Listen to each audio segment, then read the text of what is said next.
nini bana Lukunga bana district nyonso. Tu sais que école numéro combien? 681. La district il y a Matondi mingi. Il fera tout en marche pour que ces élections aient lieu. Alors tous les oiseaux de mauvais augure aujourd'hui, avec cette démonstration de force, j'espère comprennent à qui ils auront affaire le 20 décembre dans les urnes de la République démocratique du Congo. Vous êtes aussi candidat à la circonscription électorale de la... Sous le compte de l'UDPS, numéro 768, dans le Mont Amba. Je viens auprès des habitants de ma circonscription de Mont Amba, des 5 communes faisant partie de Mont Amba, leur dire que j'ai un mentor qui s'appelle Félix Tshisekedi. Si vous regardez ce que ce mentor a fait pour nous, je serai celui qui parlera pour vous dans l'hémicycle et défendre vos intérêts afin que Mont Amba puisse s'élever comme tous les autres secteurs de notre territoire de la République. Vous parlez de votre mentor. Le 1 décembre, il n'y a qu'un seul choix. Le choix, c'est le président de la République. Nous allons le réélire.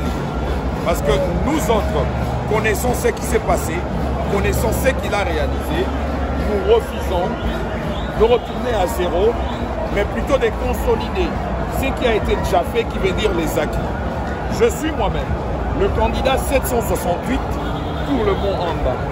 Donc, pour le Mont Amba, nous avons au moins 11 sièges. Et ces 11 sièges doivent être pris, raflés par ceux et celles qui veulent consolider les acquis de la République que de retourner à zéro. Merci beaucoup. Je vous remercie. Qui est candidat à sa propre succession a lancé la campagne ici à Kinshasa.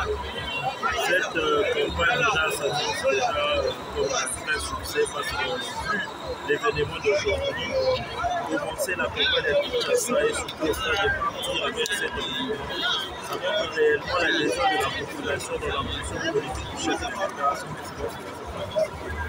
Et je crois que le discours aussi était vraiment à la hauteur parce que le président a insisté sur le fait que la dynamique dans laquelle nous sommes aujourd'hui, avec toutes les réformes entreprises ainsi que l'orientation politique prise, ça nous permet aujourd'hui d'être ce pays qui, à chaque fois qu'on parlera du Congo, on ne sera jamais absent. On sera toujours présent. Et au regard aussi de la situation sécuritaire au niveau de l'Est du pays, je crois que l'avènement du président Félix Tshisekedi durant ce premier quinquennat a apporté un grand changement. Et le langage, le sommet de l'État, face à l'agresseur qui est le Rwanda, a vraiment pris un tournant très décisif dans le fait que nous puissions aller à la fin de cette insécurité qui a pendant des décennies mis à mal notre pays au niveau de sa partie orientale. En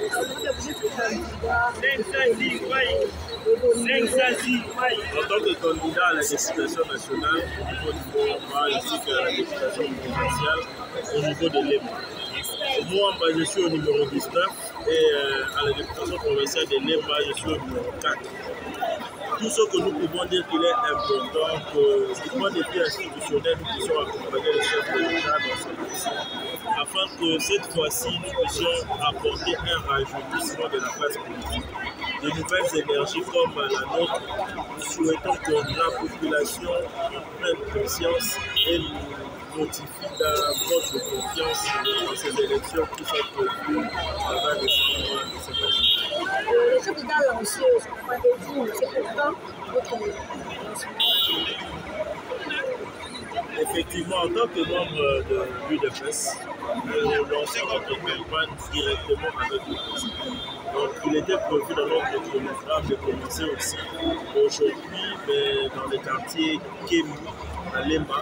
Et comme le chef de l'État avait déjà choisi le stade de Marty, nous avons unanimement lancé avec lui. Et puis notre programme va continuer son programme de chemin parce que le chef de l'État de demain déjà il sera dans le tour du sport. Merci. Nazali, journaliste de formation.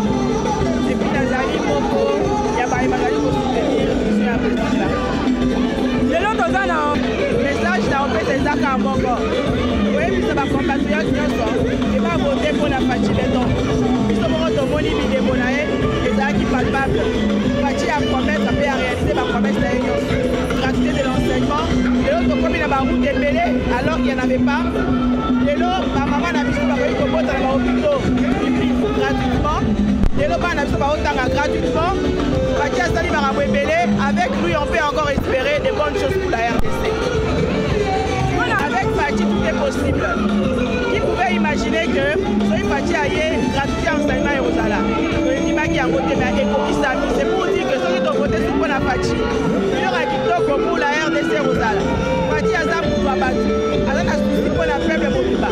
À autant l'abonné on a été, mais à autant l'abonné à peuple congolais. Donc on peut encore lui accorder cette chance en votant massivement pour le numéro 20.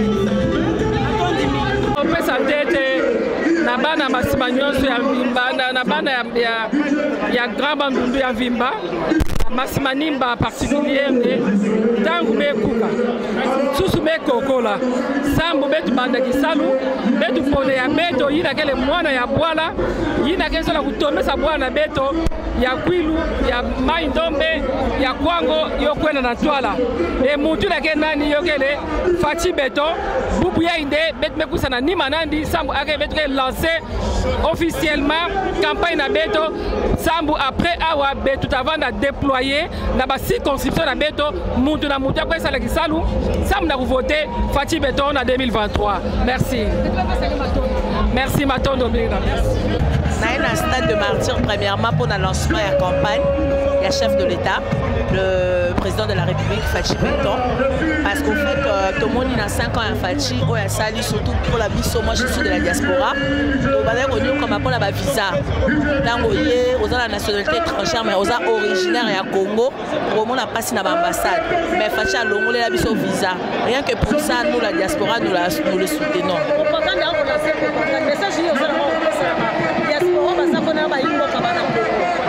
En tout cas pour la diaspora, biso batoye a doit le délégué na bino tozo pour na Fachi Beton azo sala. Tomoni par exemple na banga baza ba commune moko ba parmi ba commune plus pauvre mais à saleli bango quand même c'est là qui peut tongami banale ma ezoke de elekinga ba ezoke de tiba elengesa. Tomoni mama ebo eza ko tongama, tomoni zando batolwa ki babuki zando mais zando tongami. Moi je suis parmi les gens qui ont été voir pour faire le constat par rapport à zando. Tomoni administration ebongi. Baïmbo en tout cas pour la Mapodami, il y a tout 2023, sauf voter numéro 20. Merci. Merci maman. Et là on a sabana ya Congo mobimba o azali ndeko na biso. Frère na biso makila na biso ya biso. O tebi ndako tebi papa tebi maman. To voter qui en 2018. To voter sur en 2023 awa. O assist à 2 mandats na a continuer misala ya sali déjà école les autres monana. Netinga na funa banzelo elenge setongami. Sayozo tongama avenir ngiringiri zo tongama. Donc ceux qui vont voter les choses pour permettre biso bana funa de bénéficier na ba œuvre au sana ta funa. Merci beaucoup Nabino Yonsi. Merci beaucoup. Monsieur Henri de Paul Igouami. Je suis conseiller dans l'Union sacrée au Katanga, dans le conseil provincial de Haut-Katanga. On a une délégation, la gouverneure de Haut-Katanga, et président du conseil provincial de l'Union sacrée, selon la charte de l'Union sacrée. Donc, nous avons pour participer à un événement qui est grandiose pour que la population Haut-Katangaise soit à Fachi. Parce que lancement de la campagne, c'est-à-dire que nous avons un terrain. On a connu ma bilan, ma œuvre, ma indicateur objectivement vérifiable que Fachi, c'est le meilleur. Regardez, stade de ville Nayala Saliaï, Nayala Batiot. Et donc, nous venons prendre ces éléments, nous les ramenons au Mukuluku ou au Katanga, au Lubumbashi, pour dire à la population que Fachi c'est le meilleur. Fachi, nous avons la femme à l'infrastructure, nous avons la femme à Balabala, nous avons la femme à hôpitaux, nous avons la femme à école, nous avons organisé un enseignement gratuite, enseignement primaire gratuite. Yeye ndio mwenye anaamene balimu leo wapate salaire ya bien, na kesho kwa neema ya Mungu anaweza badilisha école secondaire nayo inakuwa gratuite. Donc nous devons l'encourager. C'est pourquoi de la présence du gouverneur ici, na chef tunamaccompagner pour que tuoneshe population au Katangezi yenye yote ko derrière Fachi. Keru, Ambu, Katanga yote, bababa, bamama, bakaka, badada, bote biko derrière Félix Antoine Tshisekedi Tshilombo. Na gouverneur eko pale juu ya kumobiliser. Kama haina gouverneur muo Katanga pour mobiliser la population de Katanga, hakuna mtu mwengine, ni gouverneur na cheye. C'est pourquoi nous sommes là. Tunatia mamoyen yetu en jeu, tunakuya délégation munene pour ça. Donc Fachi ou rien, Fachi ou Fachi.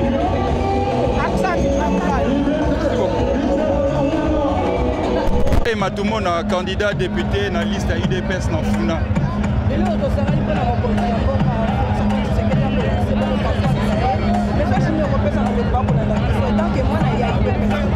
Message na opesa na bandeko balanda biso ya biso ye yo mwana mboka, notre frère, notre sang, oto bengi Fachi Béton numéro 20. Et puis ngai wabino candidat à la liste à UDPS na Funa Dorley Matoumo na candidat 822. To sepeli bino momoni ba Congolais va répondre présent. Ça veut dire que bazana bolingo ya Fachi Béton ba pesa deuxième mandat et puis biso ba poulain na poto meka ko continuer œuvre sa bandaki déjà to ke na musika. Pour la question, nous sommes là effectivement pour assister au lancement de la campagne du président Félix Antoine Tshisekedi Tshilombo. Nous sommes venus effectivement pour lui montrer, pour lui prouver notre amour, notre fidélité et notre accompagnement. Ce jour est un grand jour parce que nous avons répondu massivement à son appel lancé, qui est celui qui consistait à consolider les acquis, les actions positives menées durant son mandat. Êtes-vous certain pour la victoire du président Félix Antoine Tshisekedi? Écoutez, au vu du bilan qui est largement positif, au vu des multiples réalisations positives qui se sont déroulées durant ces mandats, il n'y a pas match, il n'y a pas photo. Il sera massivement élu. Il sera massivement réélu au fait. Il aura son dernier mandat. Nous vous remercions. Merci beaucoup. Ndenge bokoki bino nyonso komona ke lelo eza mokolo ya makambo. Omoni mboka na biso touti mosika. Touti mosika tosali pe mingi. Sikoyo oyo etikali ya kosala eza pe ebele. Alors esengeli tokutana lelo tokutani ndenge tokutani boye bakongole bazwa décision ya kokambama na moto ya mwana mboka qui n'est pas oyo ya ba étranger. Donc po tokoba musala oyo ya kosunga mboka na biso kolongola ngona maboko ya banguna. C'est une nouvelle indépendance journée à lelo. Ni le koyebisa na peuple congolais pour na voter numéro 20 bana Funa bana Tchangu bana Congo mobimba bayeba te que Fachi nde solution, Fachi nde likambo. Soki balingi ya solo bazwa lipanda na bango ya mibale ya suka ya kozala bango moko ba Congolais, Fachi nde solution. Lelo na ebisi bango bazala kimia na bopeto nyonso bakende ko voter Fachi. Merci Honora. Merci maman. Je suis maître Papi Dosso Mandoumoun de la Bouéda, affectueusement appelé 3e intellectuel de Kabeyaka Monga, le communicateur certifié et attitré d'Alter, parti cher à la princesse Adèle Kaïna, ministre d'État, ministre à portefeuille. Pardon? La population doit retenir une seule chose, que Fachi c'est notre sang, Fachi c'est notre frère. Nous devons les soutenir parce qu'il est notre sang. Beaucoup ne croyaient pas que le stade pouvait être rempli comme ce jour. Mais nous avons, nous l'Union Sacrée, nous avons montré à la face du monde que Fachi est dans le cœur de tous les Congolais. Voilà pourquoi nous sommes venus aujourd'hui dimanche 19 novembre 2023 entendre ce que le candidat numéro 20 va nous dire parce qu'il s'est exprimé devant les élus du peuple. Mais ici, il s'exprime devant le peuple qui lui a donné mandat de travailler et de faire un bon travail qu'il a fait au courant de ces 5 années et pour lui donner encore confiance de renouveler son mandat et achever sa mission. Merci. Moi, Nana Bango, Bapesaki pouvoir en 2018, son Excellence Félix Antoine Tshisekedi, c'était prévisible dans notre lancé en mot d'ordre de signer la population. Merci, Augustin Kabouya. Le chef de l'État a toujours les points de peuple appelé la Kamakamu Ramesila. Peuple appelé la Kamakama ministère de décentralisation à Katermo. Peuple à l'Obaka Nayako au Maniba de FCCH. Yayo Kaka peuple. Tant que tu vas sur le Badola, Badogolomi, Sobalina qui passe la récupération politique. Mais mon contemporain, Ayadoli Likamboyadola a expliqué qu'est-ce qu'il faut pour stabiliser le cadre macroéconomique, stabiliser le taux de change.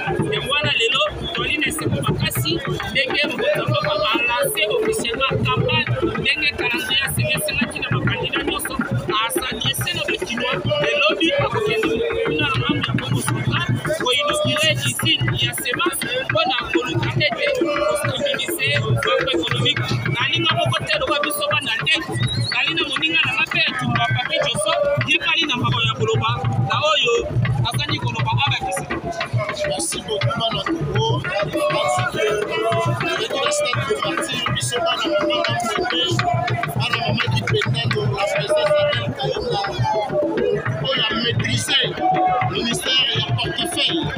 Alors, il y a une stade parce que les gens ont dit que le stade de Coton n'a pas.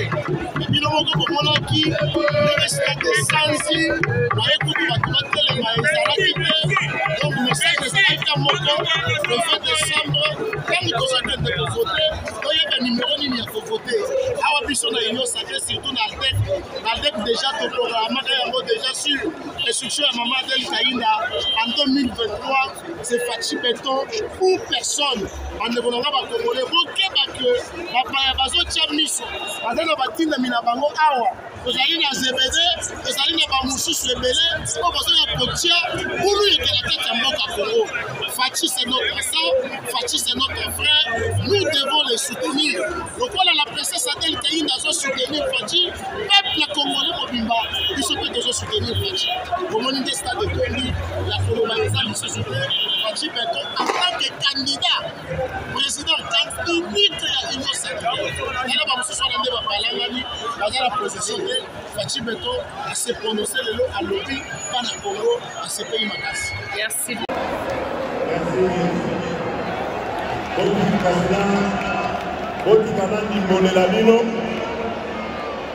Na lobby Wete Congolais azala na makasi ya kotonga mboka na ye esengeli azala na santé malamu yango wana totie likambo oyo ya couverture santé universelle liboso tobandi yango ndenge nalakisi bino na kategorie ya bamama na ya bana me liboso tozali kokende awa tokokomisa yango ya bakongole na makama nalingaki nalakisa bino moke wana mpona koyebisa bino boye ngai kandida na bino numero 20 ngai mokonzi ya mboka Congo démocratique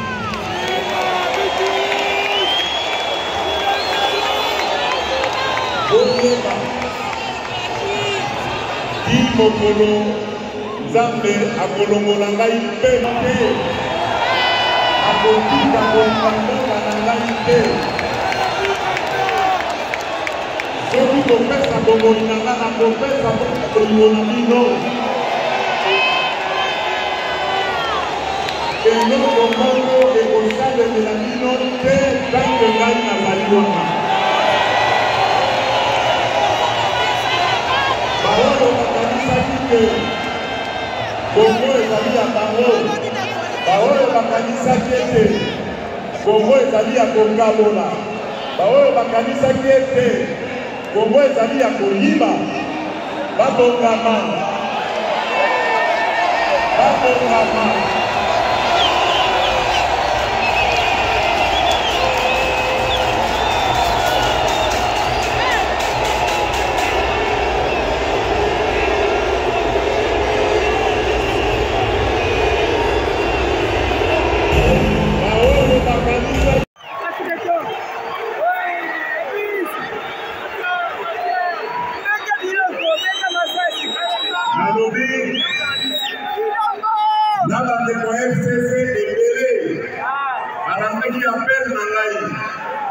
Comprendre qu'il fallait être du bon côté de l'histoire.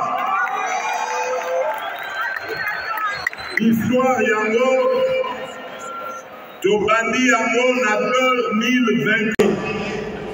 Biloko nyonso oyo ezali ya ba fabrication ya ndenge na ndenge nyonso to importaka yango.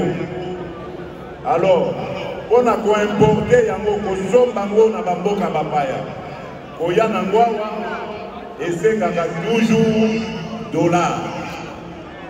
Alors dollar tango eko senga ezala ebele ebungi na circulation omona emati yango wana mpona kokombattre likambo oyo mayele na biso initiative na biso ezali ya kobanda production locale, agriculture na biso.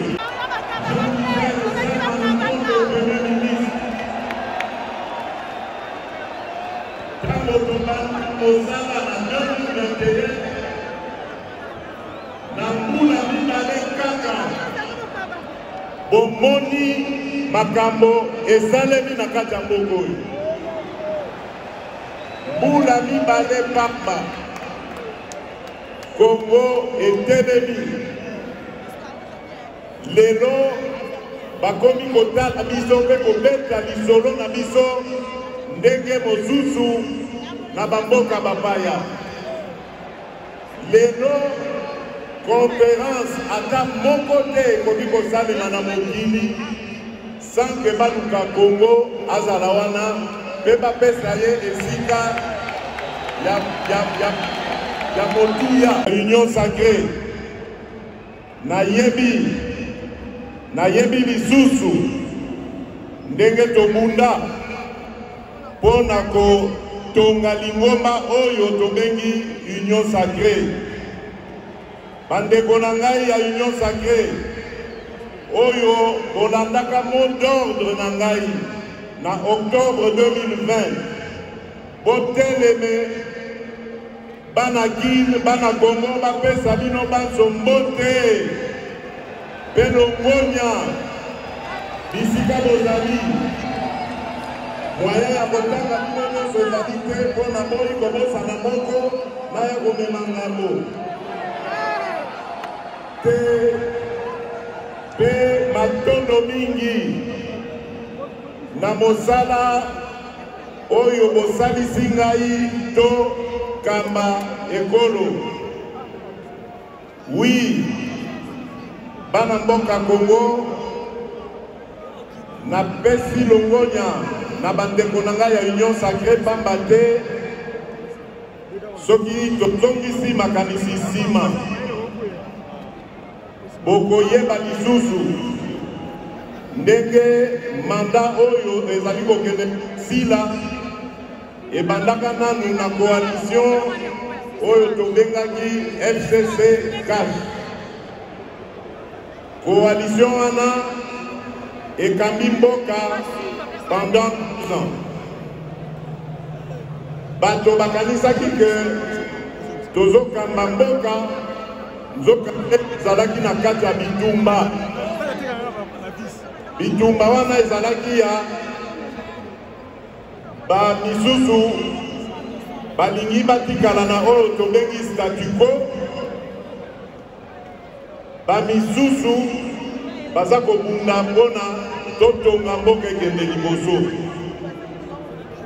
Kasi ntango na ye komona ke bakungisi biso mbula mibale na korompoint kaka nde na ye kozwa mokano oyo boyokaki na octobre 2020 nabengi bana mboka nyonso oyo bazali na bolingo ya Kongo, oyo balingi totonga Kongo, balanda ngai na lingomba oyo nabengi union sacrée. Yango wana bomoni na tondi bango botondi po tango baye makati na bango. Et là je dois dire que l'épopée ya FCC et Béné balandaki appel wana balandi po baye koyeba baye comprendre que nzela oyo bazalaki komema bango ezalaki obungi. Il fallait être du bon côté de l'histoire.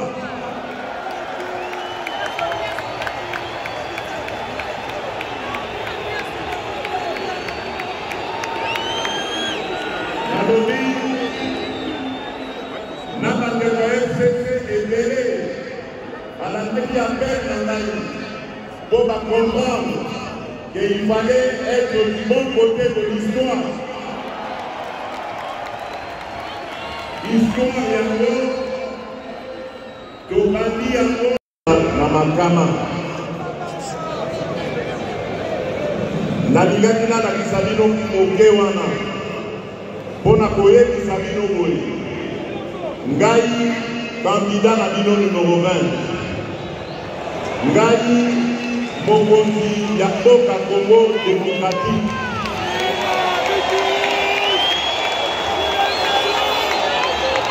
Oyeba ti mokolo Nzambe akolongola ngai mpe te akotika kombangola na ngai te.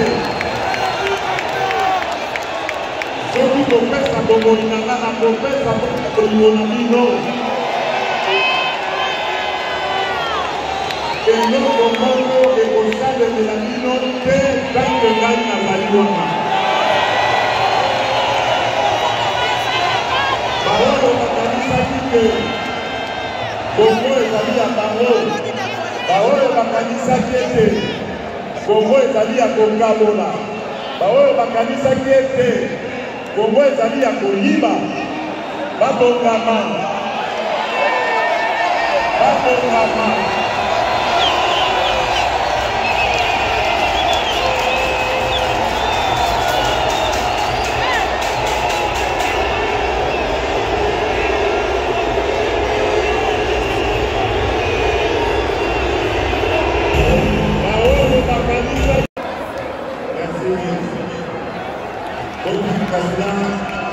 Otikana ndimbolela bino